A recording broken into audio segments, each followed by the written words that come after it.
Hello, my name is Deidre West, and I am the new leader of the Healing with Horse Collective.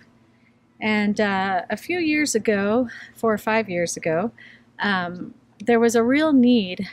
People, I think, were seeing it, and as well as horses, for people in this field to have a place to come together and just have a sense of community, to be uplifted by each other, to be inspired, and to have a space of learning and collaboration.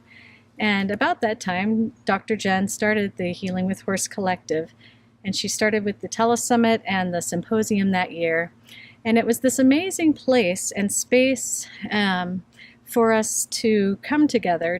And since that time, the collective's work has continued, I think, to do these three things. One is really open our eyes to what is possible with horses and how they can amplify the healing that any kind of modality that we use, it's just really an amplified situation when you bring horses in. And it's also really opened doors, I believe, for more innovations and for people to take models that are existing and innovate with them, or to start from their own ideas. So it's been a real eye-opener and door-opener, and I think in that way it's really been a legitimizer of the work that we're doing in the field.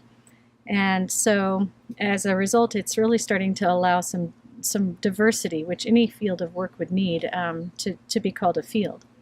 So it's been, in a short while, really a powerful influencer, I believe, on our work around the world. And so I'd like to really honor Dr. Jen and thank her for the work she's begun here. And I'd also like to, just reiterate that that is definitely where the collective would continue to be. It is going to be a support for you. And in that way, I'd like to invite you, in any way you can, to talk to me about what you are looking for and would like to see and would like to have support in. So in any way you can contact me, please feel free to do so. And I'd also like to just tell you a little bit about me. I started doing this work when I was an English professor. And my field was in environmental literature and nature writing. And I also had a background in comparative mythology and teaching some humanities courses. And I adopted a Mustang, and I started working with Vietnam vets with PTSD and with my students in experiential learning aspects of some of the classes I taught. From there, I went to working with a therapeutic boarding facility for college-age women.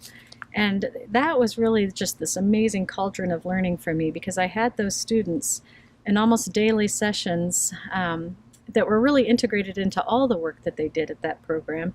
And I had them for over a year, usually a year to 2 years. And so I really explored a lot of different modalities and models and innovations myself at that time, and it was just this amazing thing.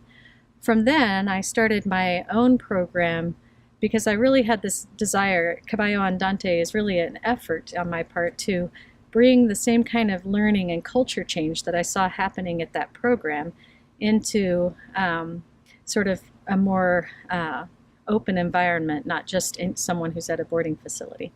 So it's been quite a journey for me that has taken me both physically and metaphysically all over the U.S., across oceans. And so I find it to be the next natural step for me to bring my teaching and love of learning together with this amazing community of people and horses. And so I welcome you